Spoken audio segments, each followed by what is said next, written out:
intentar explicaros las heridas para que todos las vayamos a entender. Pero es cierto que de chica me enseñaron, y lo sigo creyendo fielmente, que para entender algo en su globalidad es muy importante ir a su cimiento, ir a construirlo paso a paso, ya sea algo científico, ya sea un acto de una persona, ya sea la persona en sí.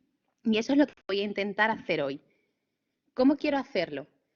En un primer momento, y de forma rápida todo, lo voy a hacer, creo que recordando algo de historia, porque si no conocemos nuestro pasado o las cosas importantes del pasado, es imposible que entendamos el presente y que, por supuesto, avancemos hacia un futuro. Luego intentaré haceros ver o entender si el cuerpo humano por sí solo, sin la ayuda de un agente, de alguna persona, puede cicatrizar correctamente. Y eso lo voy a hacer a través de un ejemplo. Y como es lunes santo, ¿qué mejor ejemplo en las heridas? Pues a lo mejor de Cristo, para entender ese proceso de cicatrización. Luego veremos qué papel real tenemos nosotros y eso lo intentaré hacer de forma participativa, ¿vale? Bueno, pues sin más, vamos a intentar entender un poco el pasado para ver qué nos ha llevado hasta el momento actual. Decir que la historia de las heridas es muchísimo anterior a la historia de la medicina. La historia de las heridas se remonta al primer animal. Sí, es muy fácil que veáis los animales cuando se hacen una herida se lamen unos a otros o a sí mismos.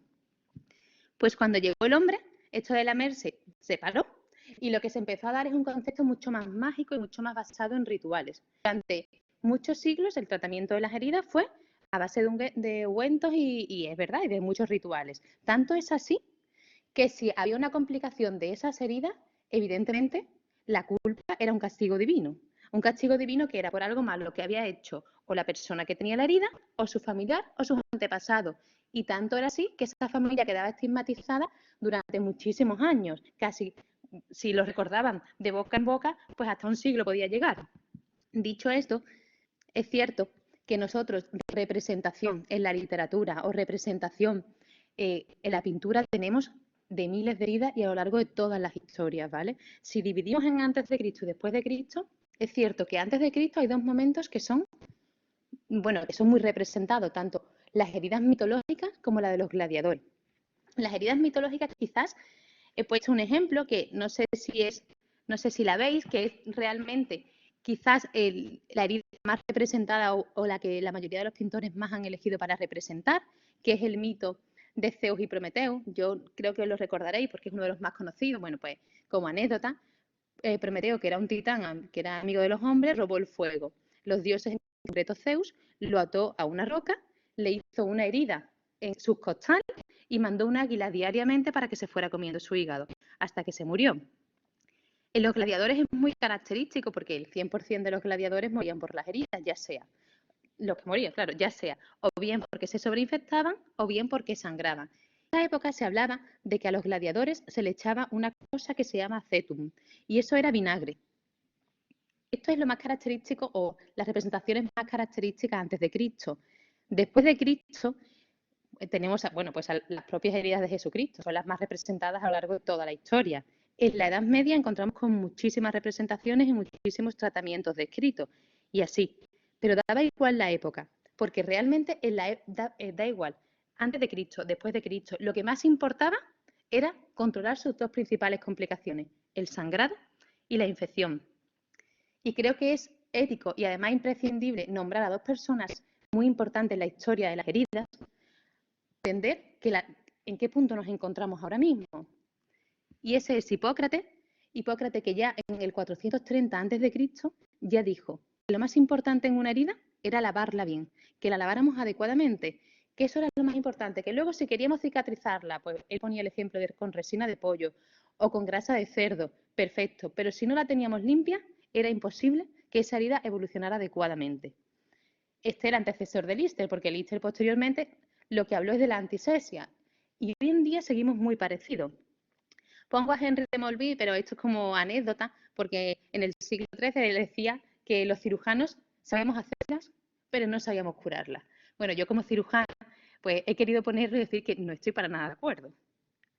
Vale, pues es cierto que a día de hoy tanto la idea de Hipócrates como la idea de Lister son las que siguen vigentes. Una herida tiene que estar limpia y nos sigue preocupando lo mismo, nos sigue preocupando el sangrado y nos sigue preocupando la infección. Bueno, pues llegados a este punto, ¿es posible que sin nuestra ayuda la herida cicatrice adecuadamente? Bueno, ya dijo Hunter que sí.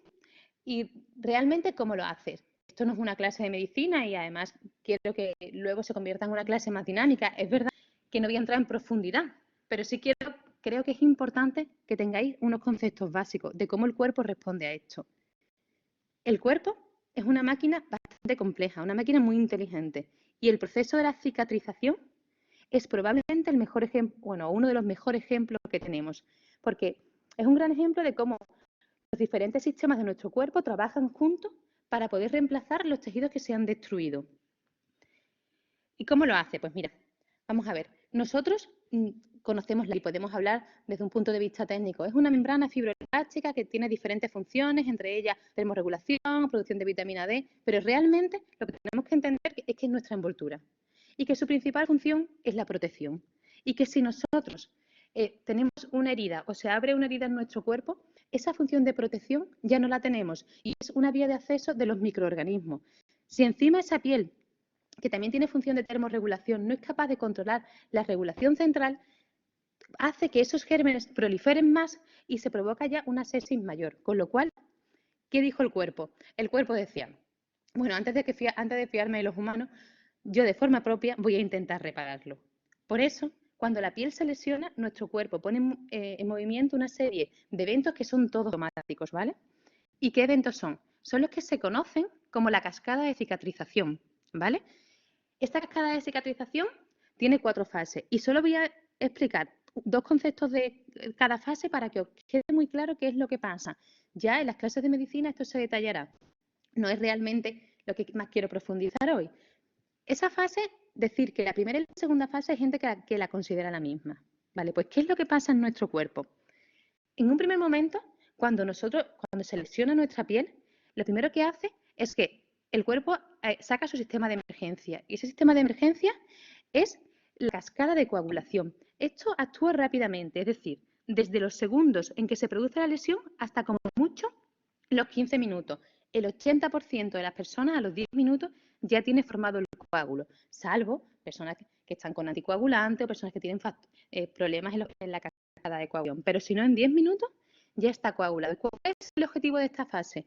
El objetivo de esta fase no es otro que evitar que tenga una pérdida del fluido sanguíneo, que nos desangremos y al final acabemos muriendo, que se cree un tapón, que se cree un coágulo. Y ese coágulo lo hace desactivando el sistema de fibrinolisis y activando el sistema de coagulación. Aparte hay una cosa muy importante y que es muy de lógica, es que cuando hay una herida y se rompe el vaso, otra de las cosas que se liberan son realmente las plaquetas. ¿Y qué pasa con esas plaquetas? Que esas plaquetas se ponen en contacto con el colágeno que está localizado en su endodérmico y entonces empiezan a dar factores como factores de crecimiento, serotonina, bueno, una serie de factores que lo que van a hacer es activar la migración y proliferación de células y ya pasaríamos a una segunda fase. Es decir, resumiendo, hacemos una herida, tenemos una herida en la piel, se activa nuestro sistema y lo que hace es que en minutos forma un coágulo. Vale. Después de formar un coágulo, activando el sistema de coagulación y actuando las plaquetas, ¿qué es lo que pasa? Pasa a la segunda fase, que es la fase de inflamación, que es nuestra defensa del cuerpo, que eso es inmediatamente que acaba la otra fase, entre los 15 y 16 minutos, y puede durar hasta 6 horas. ¿Y en ese qué pasa? Pues que esas plaquetas han activado determinados mecanismos. ¿Para qué? Pues para que las células, sobre todo los polimorfonucleares y los linfocitos T, vayan a esa zona lesionada y empiece a actuar de defensa. Dicho esto, estas dos fases, la fase de formar el coágulo y la fase de defensa, es nuestra forma de protegernos. Luego llegan las dos formas de reparar. Pasamos a la fase 3, que es la fase de proliferación, que va desde el tercer día hasta los 20 días aproximadamente, bueno, dependiendo realmente del organismo, pero más o menos en 15 días esta fase ya está resuelta. ¿Y esta fase qué objetivo tiene? El objetivo es, vamos a restablecer ese tejido, a darle continuidad a ese tejido. ¿Y cómo lo vamos a hacer? De dos formas.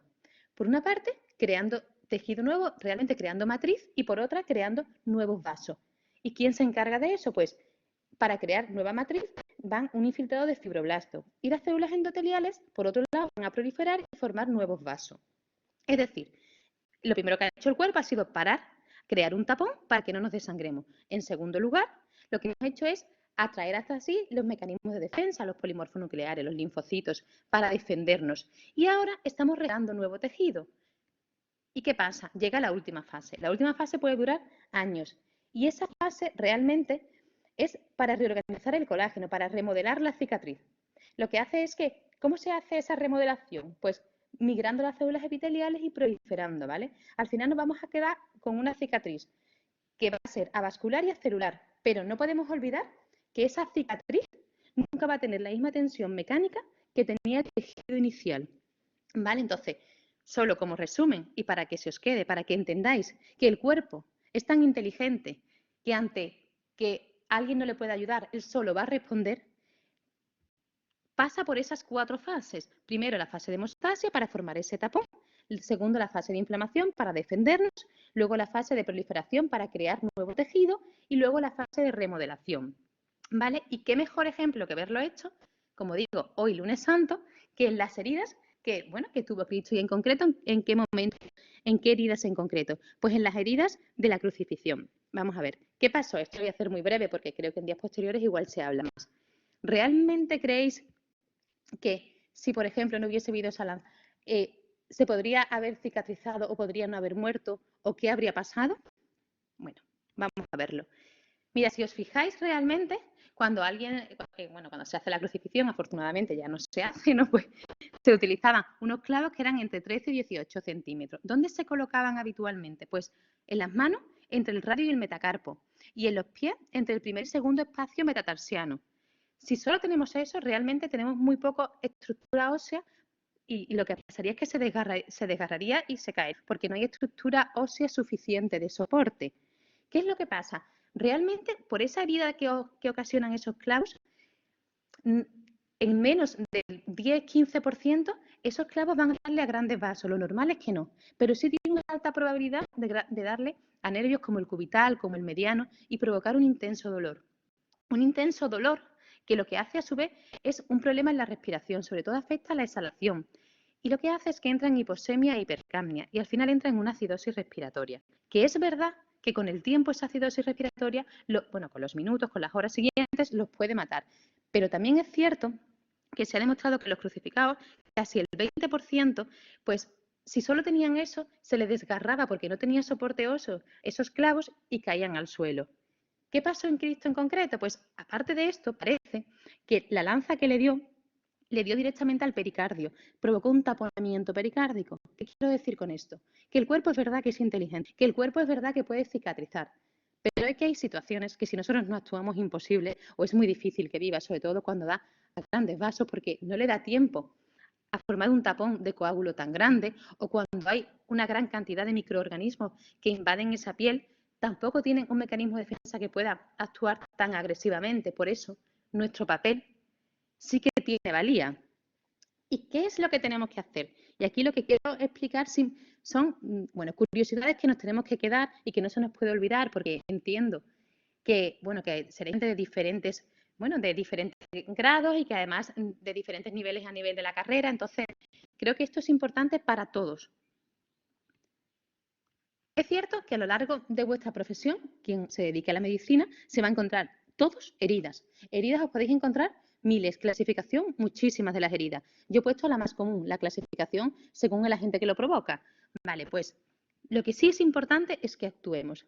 Y si miráis, la actuación que tenemos que hacer no dista tanto de la que en el año 430 a.C. dijo Hipócrates. Es muy parecida. Por eso es muy importante entender el plan para saber en qué punto estamos y para ver por dónde tenemos que seguir avanzando. Pues es importante que todos sepamos estas pautas de actuación. En primer lugar, y es lo más importante, cuando llega un paciente con una herida tienes que valorar la gravedad. ¿Por qué? Porque realmente las heridas más mortales son las que pasan desapercibidas, como por ejemplo puede pasar con un disparo. La zona de entrada suele ser pequeña, pero por dentro hace un grandezo. El segundo momento de actuación importante es la higiene, lo que decía Lister, lo que decía Hipócrates, que nos lavemos no solo las manos y que lavemos esa herida. Por supuesto, si sangra, presiona, pero antes de presionar tienes que lavarla, porque si no, no vas a ver por dónde sangra. Luego, aplicarle un antiséptico. Y por último, lo que tienes es que valorar si cierras esa herida o no.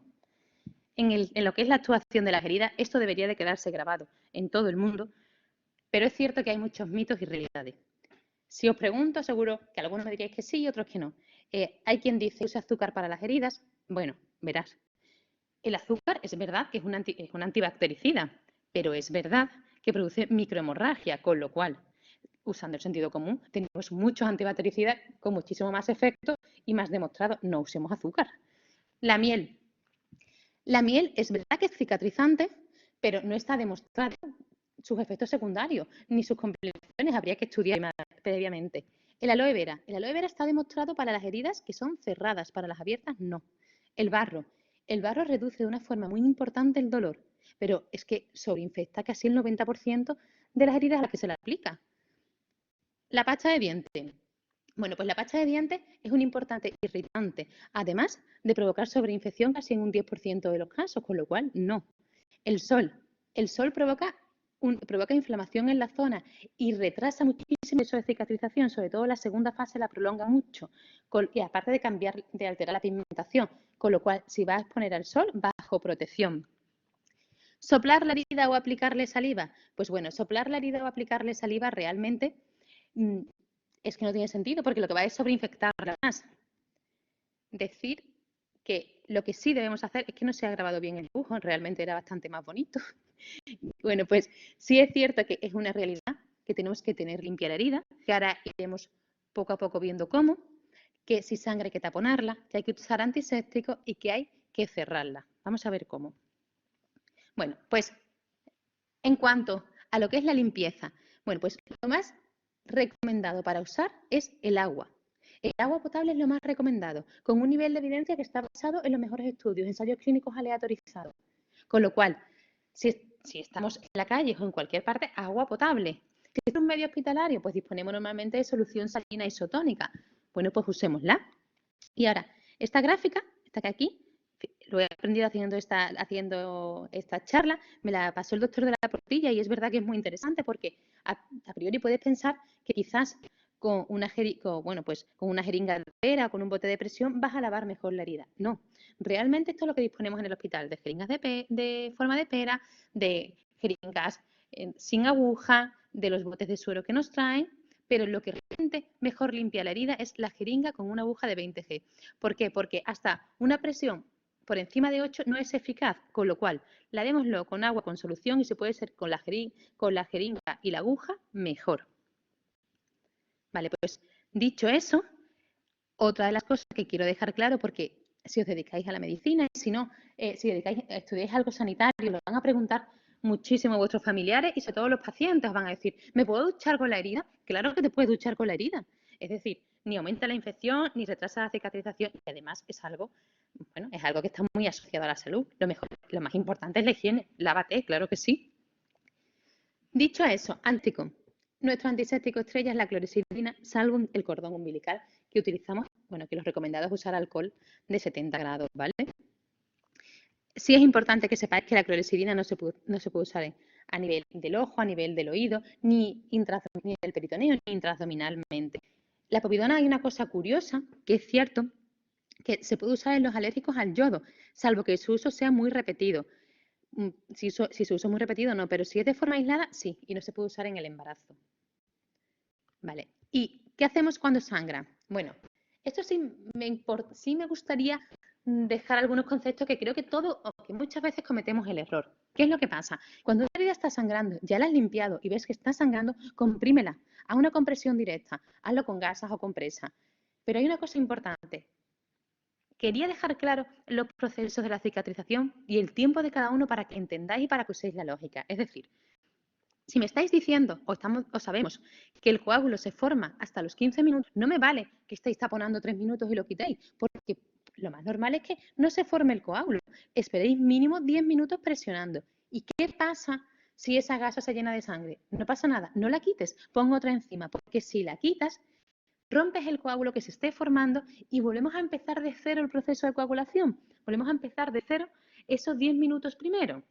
Así que compresión directa durante mínimo 10 minutos y si la gasa o la compresa se llena de sangre, colocarle otra encima. ¿Y tiene algún papel el torniquete? En un medio hospitalario poco, pero en la calle sí. ¿Por qué? Porque ¿puede perder un miembro? Sí, si tenemos un torniquete más de 8 horas puede perder un miembro, pero realmente es mejor que pierda un miembro a que se desangre y se muera. Y además, casi menos del 0,4% realmente tiene una pérdida de miembro o una afectación grave. Si lo haces y lo quitas antes de las 2 horas no tienes ningún problema. Entre 2 y 8 horas puede quedarle alguna lesión muscular, pero realmente no llega a la amputación. A partir de las 8 horas sí tiene mucho riesgo de amputación. El torniquete tiene su papel en grandes sangrados cuando te encuentras en la calle y no estás en un medio hospitalario. ¿Y el cierre lo hacemos o no lo hacemos? Bueno, pues clásicamente hemos dicho, heridas infectadas, cierre por segunda intención. Heridas no infectadas, cierres por primera intención. Y decíamos que consideramos infectada o no a partir de las 6 horas. Eso no es tan así. Hay que usar un poco la lógica y el sentido común. Si tú ves la herida, que es muy sucia, que no tiene buena vascularización, que está necrosada o que está desvitalizada, pues evidentemente un cierre por segunda intención, pero si no, siempre que puedas un cierre por primera intención porque cicatriza mejor. Favorecemos la cascada esa de cicatrización que hemos estado hablando. Vale, ¿y cómo hacemos ese cierre? Pues mira, perdón. En primer lugar, al paciente le damos un poquito de anestésico local. Intentar no darlo, ahora lo veremos en foto, pero intentar no aplicarlo directamente sobre la epidermis porque hace mucho daño, aplicarlo sobre el subcutáneo. ¿Qué anestésico local usáis? Bueno, pues nosotros solemos usar la bupivacaína o la mepivacaína. La bupivacaína es verdad que tiene una vida media más prolongada, pero es cierto que, bueno, tiene algunos efectos cardiotóxicos, con lo cual si el paciente tiene problemas cardíacos es mejor que no se use eso. Y después, otra de las cosas que se pueden usar es en realidad asociar el lidocaína para que el efecto de acción sea más pronto. He visto que alguien ha preguntado, lo explicaré después entre primera y segunda. Vale, lo vuelvo a explicar. Por primera intención o por segunda intención, lo que quiero decir es que un cierre por segunda intención quiere decir que vayamos curando la herida y que vaya cicatrizando de dentro a fuera. Un cierre por primera intención quiere decir que nosotros vemos la herida, la vemos limpia y que le damos los puntos que ahora voy a explicar para que eso cicatrice y cierre. Que cuándo se cicatriza y cuándo no se cicatriza. Es decir, ¿cuándo dar los puntos por primera intención o no dar un cierre por segunda intención? Depende del estado de la herida. Si la herida la vemos muy infectada, la vemos que no tiene buena vascularización, que los bordes están muy negros, en esos casos realmente hay que cerrarlo por segunda intención. Si la herida la vemos limpia, la vemos con buena vascularización, ahí podemos intentar un cierre por primera intención, entendiendo que primera intención es cerrar nosotros directamente dando puntos y segunda intención es cura de dentro a fuera. La anestesia local, que es la que estábamos hablando, la podemos pinchar sobre la piel, sobre la epidermis, pero ahí le hacemos mucho daño al paciente, ahí le duele. Es mejor a nivel subcutáneo. Ahora lo veremos en el dibujo, ¿vale? ¿Y cómo lo podemos cerrar? Pues dependiendo de la herida. Sí, le podemos dar grapas o agrafe, como decimos nosotros, le podemos dar puntos o le podemos dar puntos de aproximación. Si la herida es muy superficial, le evitamos al paciente pincharle el anestésico y pincharle con la aguja, le podemos dar puntos de aproximación. Si no, pues hacerle puntos o hacerle grapa, ahora veremos, ¿vale? Si hemos decidido hacerle puntos, esto no es lo que tenéis que saber y esto lo podéis mirar en cualquier parte. Os pongo aquí las suturas más utilizadas, decir como anécdota que, por ejemplo, la seda, que es irreabsorbible, es decir, que nosotros la tenemos que retirar esos puntos, si no esos puntos no se caen solos, esa seda pues es bueno utilizarla para sitios de mayor dureza o de mayor fricción, como las manos, las piernas o la espalda. Por ejemplo, otros muy usados, como es el poliglastín, es el que conocemos como Vicryl, que es reabsorbible. Esto hay que quitarlo. Pues en zonas con mejor cicatrización o en zonas subcutáneas, por ejemplo, para aproximar el subcutáneo es muy bueno utilizarlo. Como digo, esto lo podéis encontrar en cualquier parte, no hace falta que lo memoricéis ni nada. Entonces, ¿qué tipo de suturas debéis conocer vosotros? O debe conocer todas las personas que se dediquen a la sanidad. Bueno, pues no sé si la veis aquí. Lo más importante de todo es que sepáis hacer el nudo simple.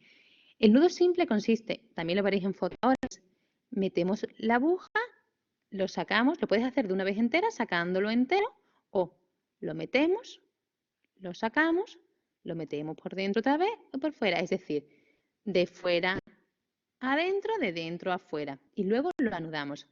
Este punto y este nudo simple es importante, ¿por qué? Porque con este puedes hacer una sutura discontinua o una sutura continua. Vamos a ver, ¿qué diferencias hay y por qué utilizamos una u otra? La sutura continua está basada en puntos simples y la discontinua es entras las agujas y lo sigues pasando de un lado para otro, de un lado para otro y donde anudas es al final de la herida. ¿Qué pasa? Eso te hace pensar y te hace utilizar la lógica. Si esa herida, una de sus mayores complicaciones, aparte del sangrado, era la infección.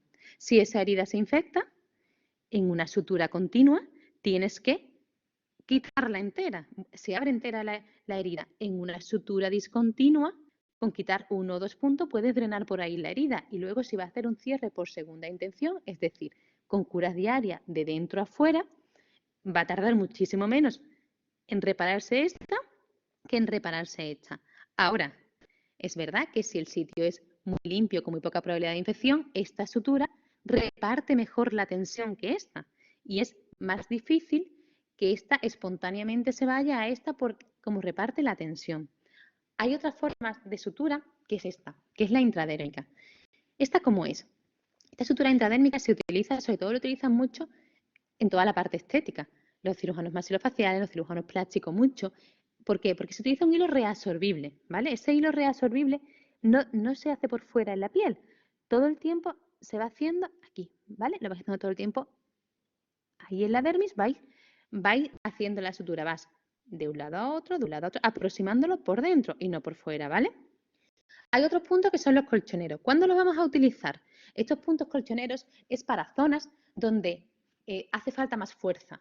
Estos puntos simples dan menos fuerza que estos puntos colchoneros.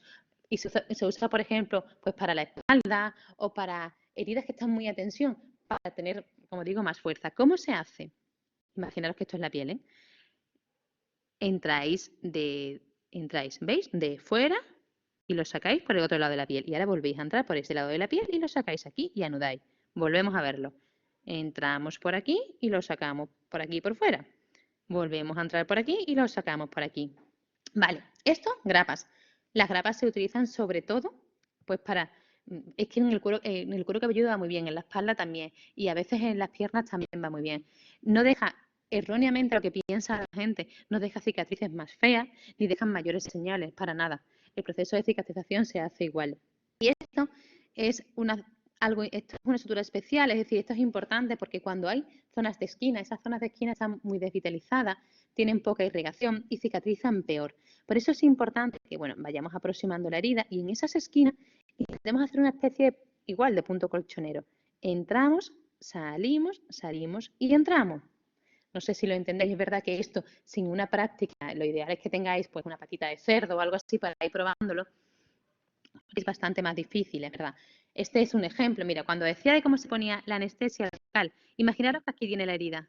Vale, pues si haces la anestesia local, ¿qué pasa? Si tú la haces justo por aquí, al paciente le duele por las terminaciones nerviosas que tiene la piel.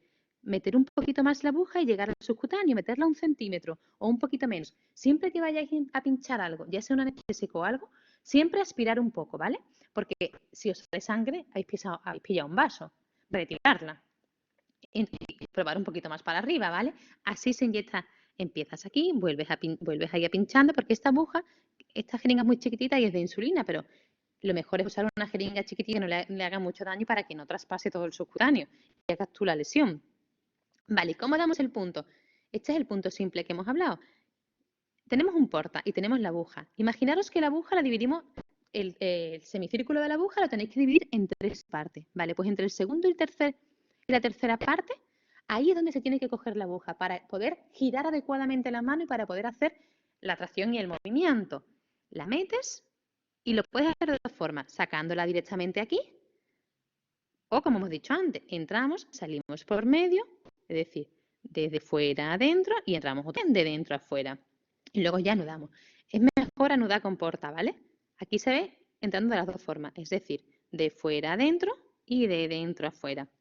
Más o menos quedarían los puntos así. Decir una cosa, no podéis anudar en el centro de la herida, eso es un mal punto, ¿vale? Tenéis que anudar como aquí, en el lateral, porque si no, dificultamos el último proceso de la cicatrización, la remodelación, aparte de que hay mayor riesgo de sobreinfección, con lo cual, anudar en un lateral.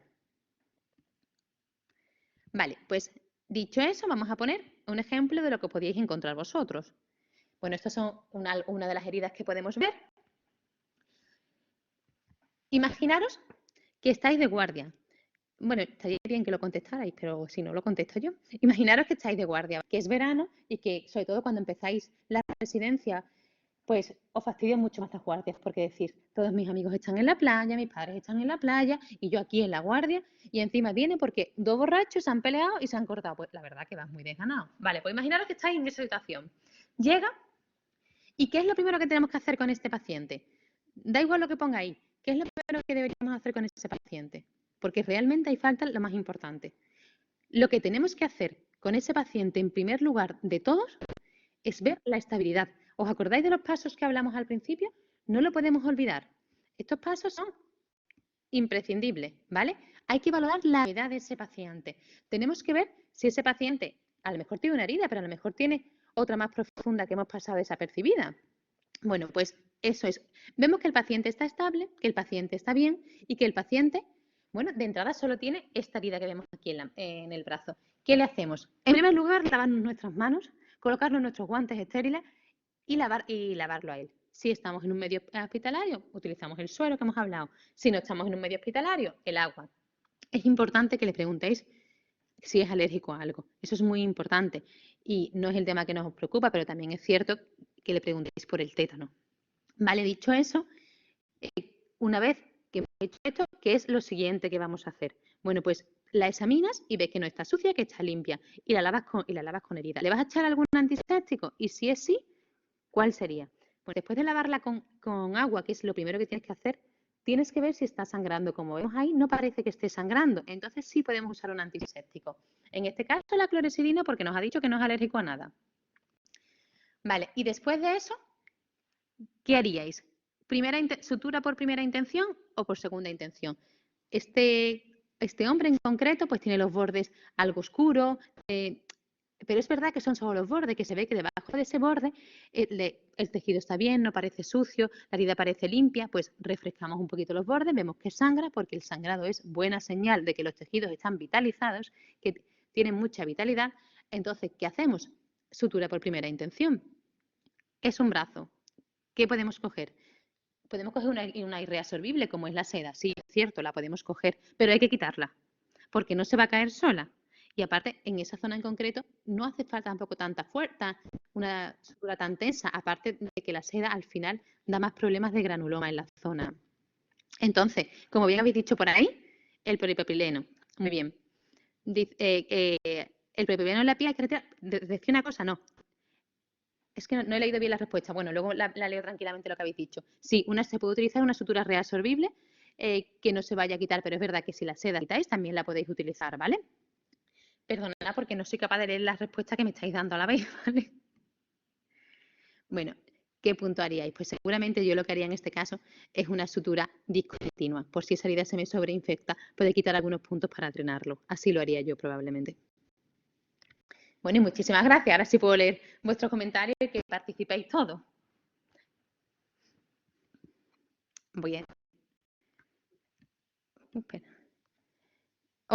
Me ponéis que si repito lo de dónde se pincha el anestésico local, creo que pones dentro de la herida, es justamente en el subcutáneo, ¿vale? Ya no sé si tenéis más dudas porque son muchas preguntas aquí. Mira, eso sí, si acaso que María, bueno, muchas gracias María Elisa por la presentación, que ha sido fantástica. Yo creo que ahora podemos aclarar un poquito más de cosas según nos vayan preguntando. Es en la planta del pie que se suele usar. Yo te voy a ir leyendo, tú me vas Vale. respondiendo porque es más fácil que yo te lo lea. Como es una zona de mucha fricción, realmente ahí sí está muy recomendada la seda. En la mano y en los pies. Una cuestión que puede ser interesante decir es la diferencia entre los puntos de aproximación cutáneo y lo que son Vale, los puntos de sutura. bueno, Con mira, hilo. los puntos de aproximación, espérate que si puedo sacar la diapositiva otra vez, que me he ido de ahí. Los puntos de aproximación, imaginaros que tenéis esta herida, ¿vale? Que la tenéis así. Los puntos de aproximación es para aproximar la piel. Son como una especie de tiritas que se van poniendo aquí. Tienes que ponerla 1 centímetro de una a la otra y más o menos porque así mantiene la tensión. Es para heridas que son muy superficiales, porque es verdad que la tensión que se tiene es muy poca, para heridas que no en sitios que se vayan a mover, ¿vale? Como por ejemplo el codo o la rodilla, ahí no se pueden usar y son para heridas muy superficiales y colocándola 1 centímetro a otro esas tiritas pequeñitas. No sé si habéis visto alguna vez, me imagino que sí, que alguna habéis visto esos puntos de aproximación. Y en una cura, una vez que tú le das los puntos o se ha cerrado por segunda intención, Sí. ¿para curarla usas antiséptico o simplemente suero? ¿Qué recomiendas? Realmente, fíjate, durante mucho tiempo se ha dicho que se use antiséptico. Hoy en día, si la herida está limpia, con el suero y el agua es suficiente. Vale. ¿Y el agua oxigenada se emplea actualmente o ya hace años que se quitó? Mira, el agua ya es una cosa que el agua oxigenada es verdad que es antibactericida, pero es verdad que da complicaciones y hace tiempo que está en desuso, ¿vale? Porque, bueno, yo no lo he visto, pero por ejemplo, Fernando creo que sí lo ha visto, da émbolos y da bastantes complicaciones. Hay escuelas que todavía lo están utilizando, pero hoy en día, lavando bien la herida y con antiséptico, el agua oxigenada pasa a un segundo lugar. ¿En segundo o tercero o que no Sí, por eso que exista? para nosotros está en desuso. Son muy pocas Por escuelas, sobre eso, todo sudamericanas, las que lo usan. ya. Vamos a Y dar paso a papá, vamos a dar sí, paso a Concha Barco, que la he hecho para que pueda venga, preguntar. estupendo. Ah. Concha, adelante.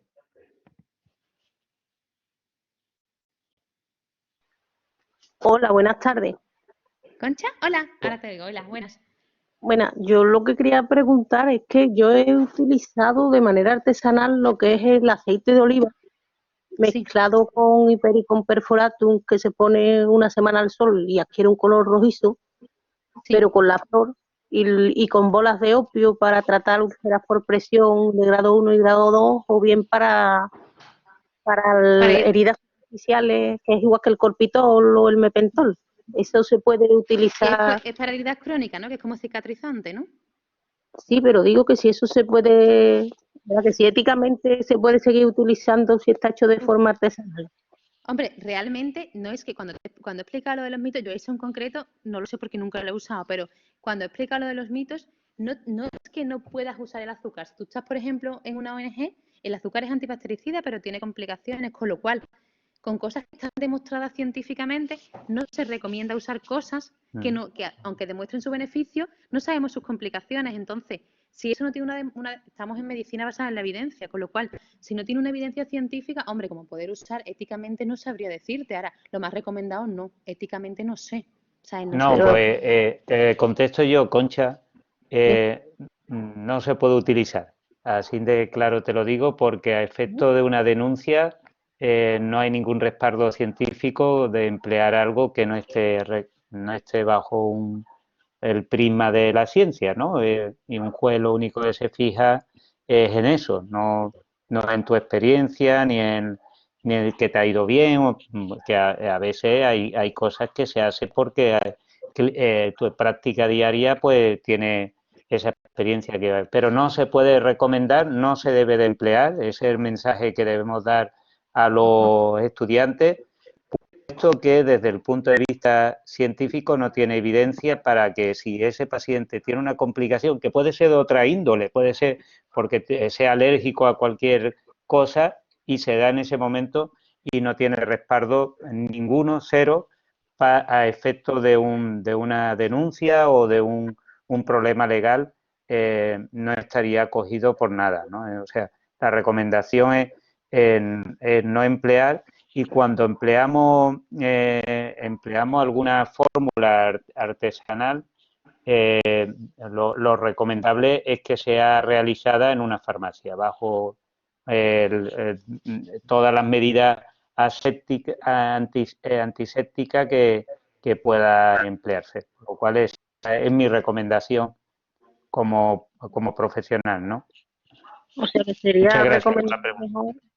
sería recomendable comprar el Mepentol y el Corpitol en vez de hacerlo, ¿no? Claro, Bueno, ¿no? por Es lo que acabamos que de... claro. legalmente no eres farmacéutica, no tienes los procedimientos para hacerlo y no te defendería nadie, vamos, no tiene ninguna... De hecho, nosotros en el hospital muchas cosas podríamos hacer y no las hacemos, ¿no? Vale, pues muchas gracias. A ti, a ti.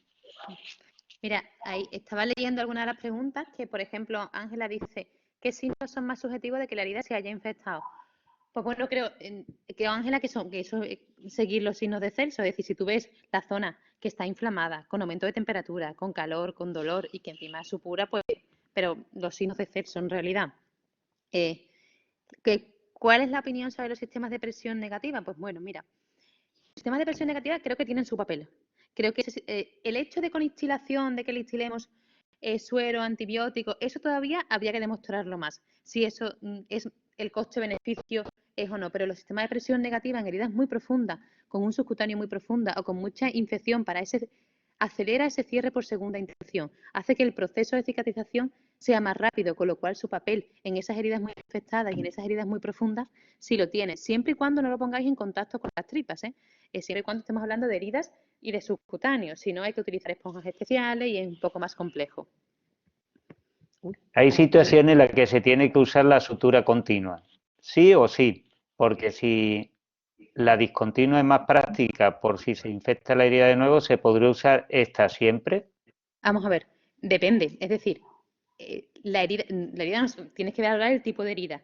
Es cierto que tú puedes usar la herida simple siempre, pero también es verdad que tenemos que basarnos en la evidencia. Y es cierto que la sutura continua reparte mejor la tensión.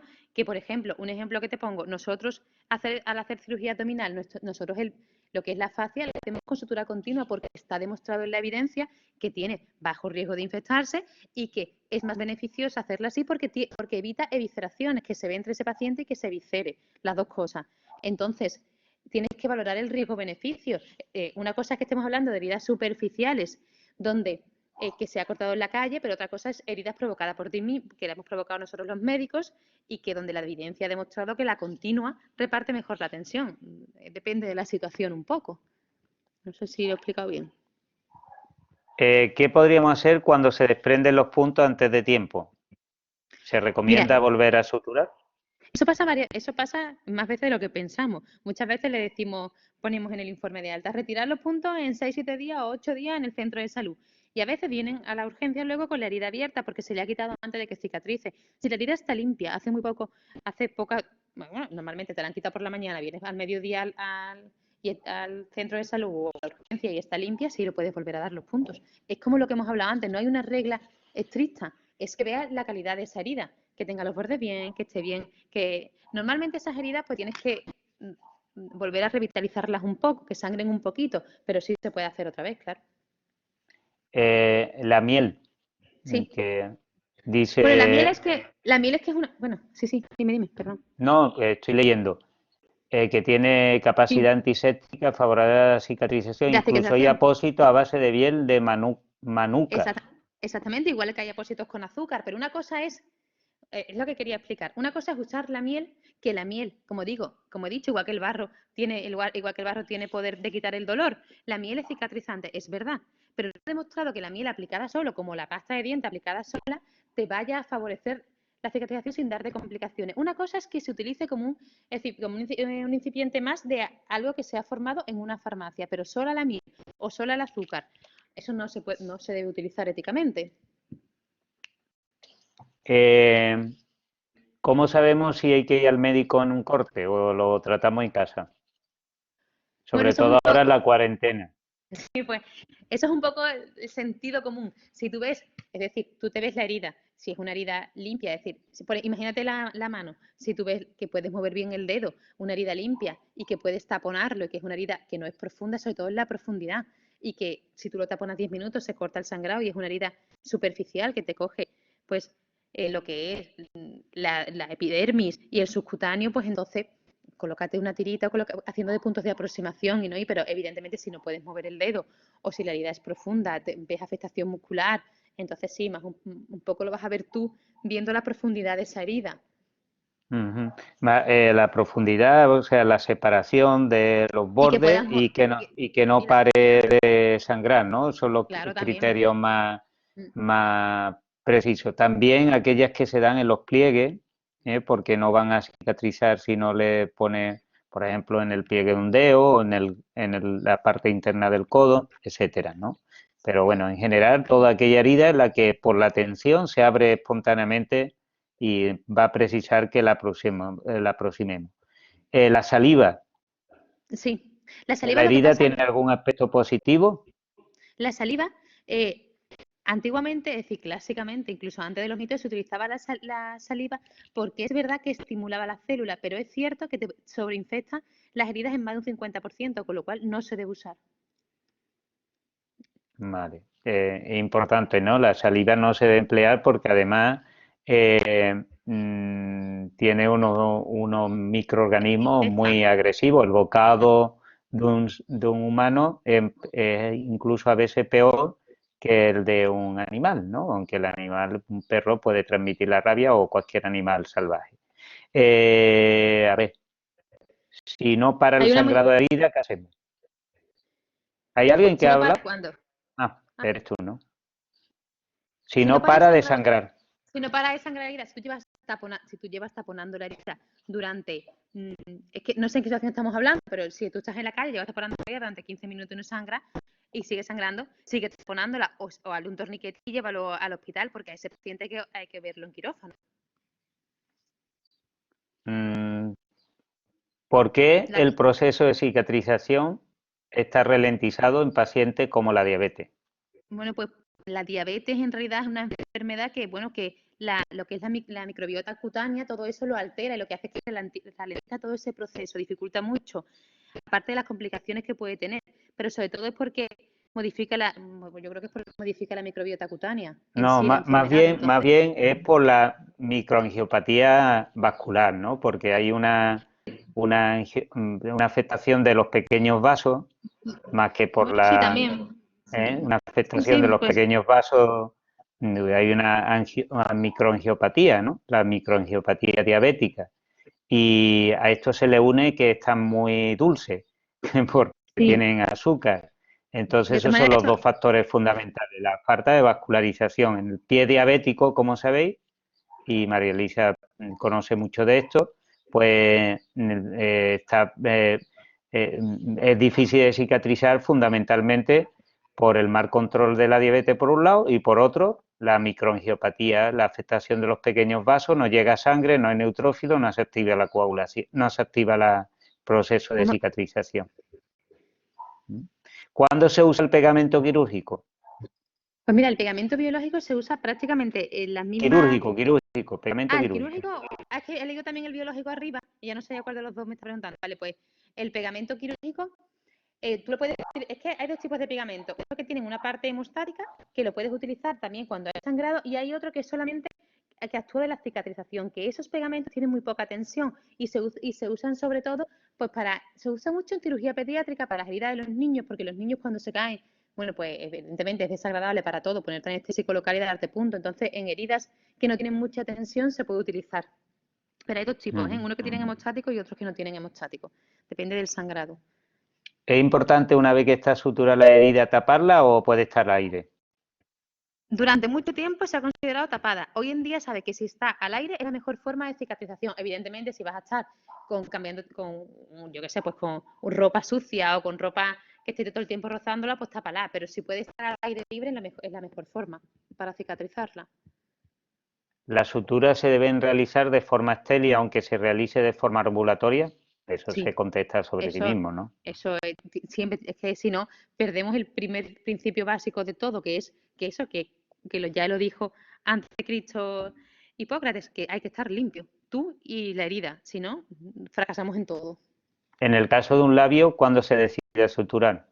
Yo Lo que he mismo, tenido mira, 3 niños y los 3 han roto el labio, yo me lo he roto 2 veces también cuando era por eso. niña, y a mí, en realidad, es verdad que no me dieron punto, pero dicen que cuando tienes una separación de más del 50%, porque es verdad que sangrar va a sangrar mucho, pero que cede el sangrado, va a depender un poco de si es una herida limpia en medio, si es una herida que es abierta. No sé si lo estoy explicando bien, Sí. depende del tamaño de la herida.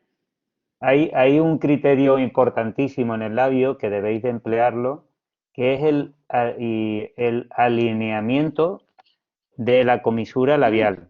Así. Eso es más que otra, ¿cuál es el criterio Exacto. fundamental? Es decir, no se puede dejar un labio sin suturar si afecta parte del labio y de la unión del labio con la piel, que como sabéis hay lo que marca el surco labial, y si el surco labial queda hecho una seta, pues es feo y queda una cicatriz, se nota muchísimo, ¿no?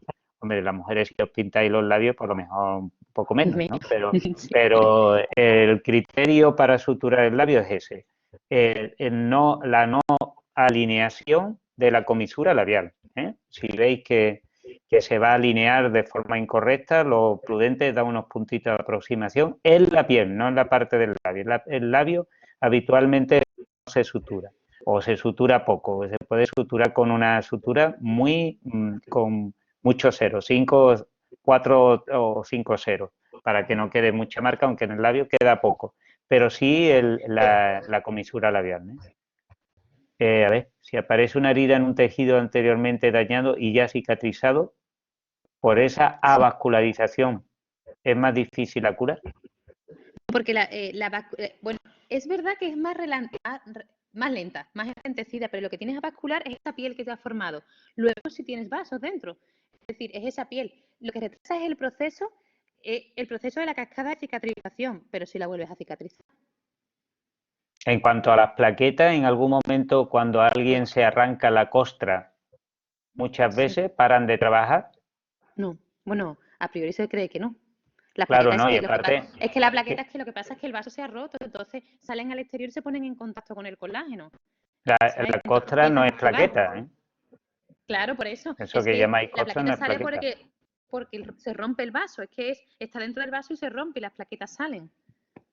O sea, Que la costra no es superficial, es piel. Es en la parte de fuera. No es. pero que aparte es la parte final de la cicatrización, o sea, es la fase final de la coagulación, cuando se forma Claro, la está en red la de fibrina, remodelación. que no tiene nada que ver. Además, no, ya ha pasado esos momentos. Eso ya es. La costra es una cosa del final de la remodelación, ¿cierto?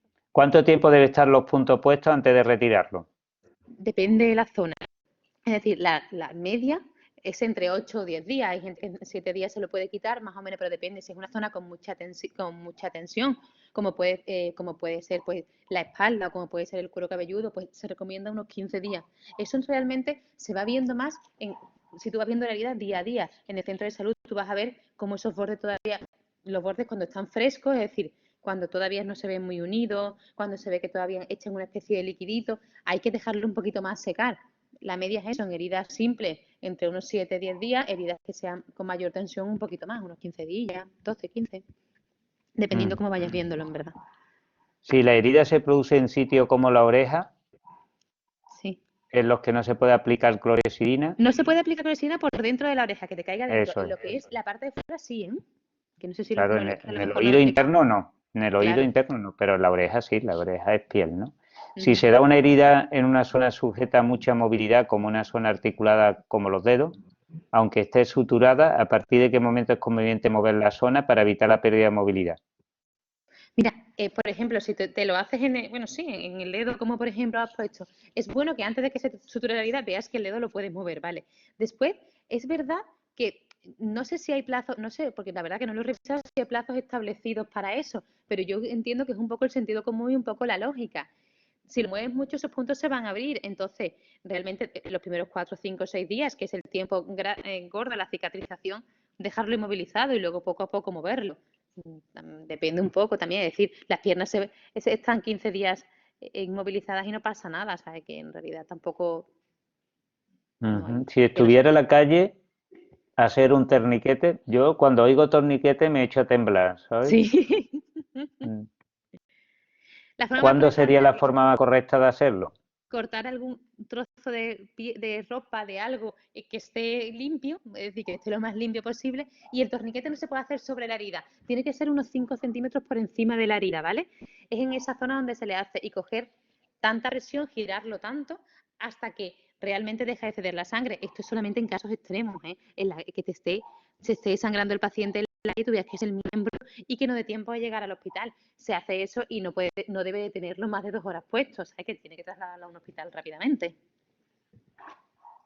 ¿No hay mayor riesgo de sobreinfección al dejar la herida sin tapar? No, porque la herida simpática es una herida que está con los puntos dados, ¿no? Si está la herida abierta para un cierre por segunda intención, se tapa. Si está con los puntos dados, ya se ha demostrado, porque vuelvo a decir, estamos en medicina basada en la evidencia, se ha demostrado que al aire cicatriza antes y no se sobreinfectan. Que en cambio con el apósito que estamos poniendo se van a cicatrizar, pero tardan más tiempo ese proceso de cicatrización y no se sobreinfectan más, dejándola al aire, ¿no? La respuesta es no. Damos paso a Concha Barco, que tiene pues. Vale, perfecto. Hola, buenas tardes. Mira, quería saber por qué en un paciente que se le hayan hecho varias intervenciones quirúrgicas hacen unas heridas al cicatrizar queloides y en otras, sin embargo, apenas se notan. ¿A qué es debido eso? Mira, la cicatrización queloide no es tanto porque creo yo, vamos, no es tanto porque se hagan muchas intervenciones como por la forma de cicatrización. Es un fallo en esa cuarta fase del proceso de cicatrización, en esa cascada de cicatrización, en la remodelación. Creo que es por el colágeno, porque el colágeno tiene que reordenarse y hay gente que hay cuerpos que tienen una predisposición a no reordenarlo bien y por eso forma queloide. No creo que sea tanto porque se reintervenga muchas veces. Hay zonas, por ejemplo, que el colágeno se reorganiza muy mal, como es la espalda, y produce muchos queloides. La mama también produce muchos queloides. No sé si te respondo bien a eso. Pero no me refería a que a que se hiciera una intervención sobre otra, sino que Vale, en distintas partes del cuerpo que se han hecho es que te oigo queloides, que hay un coma. Perdona, Concha, es que te oigo mal.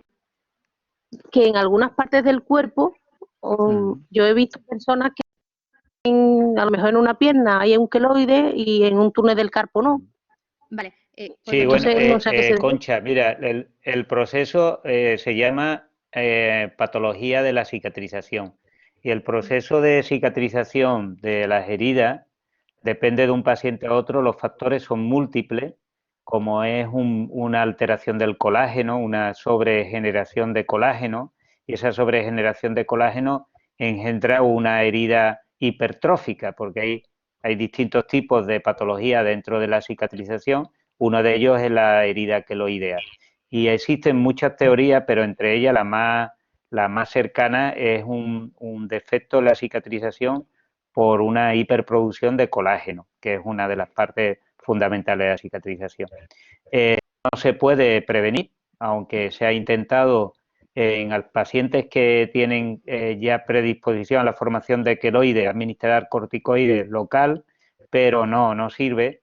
Y también se previene con la colocación de apósitos continuamente de silicona, con el fin fundamentalmente de mantener a raya ese proceso de generación de colágeno y la herida se aplane.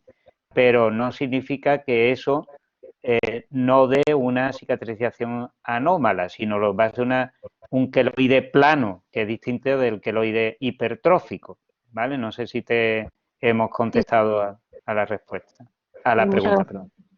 Sí, muchas gracias. Ahí siguen preguntas. Bueno, a ver, porque me pierdo. Provocada por una quemadura, que es un tema totalmente diferente, ¿no? Sí, es que la quemadura es muy distinto. La quemadura te provoca también, aparte, una deshidratación, con lo cual primero tienes que lavarlo mucho, tienes que darle antibióticos también para prevenir la sobreinfección, tienes que rehidratarlo mucho, es distinto a las heridas. Las quemaduras son es un tratamiento un poco especial, tiene una serie de peculiaridades. Una vez cerrada la cicatriz, ¿qué se puede recomendar para mejorar su aspecto? Es verdad que existen apósitos que realmente no recuerdo los nombres porque hay algunos que nos piden mucho las pacientes después de la cirugía de abdomen, que lo utilizan mucho los cirujanos plásticos, que ayudan a que se note menos la cicatriz, que esa fase de remodelamiento se haga de una forma mejor. La verdad que no recuerdo los nombres. Los dos factores fundamentales que debemos recomendar para la cicatrización son dos. Uno es que no tomen sol durante al menos 4 meses después de practicarse la herida. No le puede dar sol porque la piel es como la piel de un bebé y pues, por tanto tiene una tendencia a la pigmentación de la misma por melanocitos. Y la segunda cuestión, se me acaba de olvidar ahora mismo en la cabeza porque leo las preguntas a la vez que estoy contestando. La primera es lo del sol y la segunda, pues no me acuerdo. Me acordaré ahora porque se me ha ido de la cabeza. Sí, porque Pero, además el sol es muy característico porque todo lo que os lea que leáis lo vais a poner en la fase de inflamación, es que la retrasa muchísimo porque provoca muchísima inflamación y puede hacer una mala cicatrización además, no solo, aparte de la hiperpigmentación. Vamos. Me acabo de acordar, la hidratación. Es que te leo las preguntas y se me va a ir leyendo la orden. Hidratación y ¿cómo se puede hidratar la herida? Pues no se puede poner agua, que es absurdo. Recomiendo una crema hidratante. Una crema hidratante, la herida cuando esté cicatrizada por completo, pues ahí se puede aplicar. Y las dos últimas preguntas. Una vez instalada la cicatriz, ¿qué se puede recomendar para mejorar su aspecto? Ya está. En un paciente medicado con Sintrón, pues Sintrón, mira, el Sintrón lo que pasa es que esa primera fase, ese coágulo, no es que no lo vaya a hacer, lo va a hacer. Lo que pasa es que tarda el doble o el triple. Tenéis que estar presionando ya no 10 minutos, mínimo de 20 a 25 minutos, porque lo que es al revés. Es verdad que el cuerpo bloquea toda la cascada de fibrinolisis y empieza la decoagulación, pero como tenemos el anticoagulante dándolo, tenemos que tarda el doble, con lo cual tenemos que presionar el doble. Y por supuesto que no lo siga tomando en ese momento. Muy bien. Bueno, pues yo creo que es hora de terminar. Agradecerte, María Elisa, que dediques el rato para pasar con nosotros. Ha sido una charla fantástica. Ha habido momentos que hemos rayado los 140, 145 participantes y todos siempre hemos estado por encima de 100, eso es bueno. Y animo a seguir adelante. Mañana tenemos un tema estrella que es el COVID, hablado por una experta en infectología que trabaja en el Hospital Universitario de Valme y que creo que va a arrojar mucha claridad en el momento en el que nos hallamos y además qué es lo que estamos haciendo. Así que, bueno, todo el mundo te está agradeciendo. Muchas gracias a vosotros. Para mí todo ha sido muy interesante. Yo creo que sigue en esta jornada que por ahora está siendo un éxito y que espero que os esté sirviendo mucho. Nada, hasta mañana si Dios quiere y que paséis un lunes santo, bueno, pues un poco diferente. Un abrazo a todos. Hasta luego.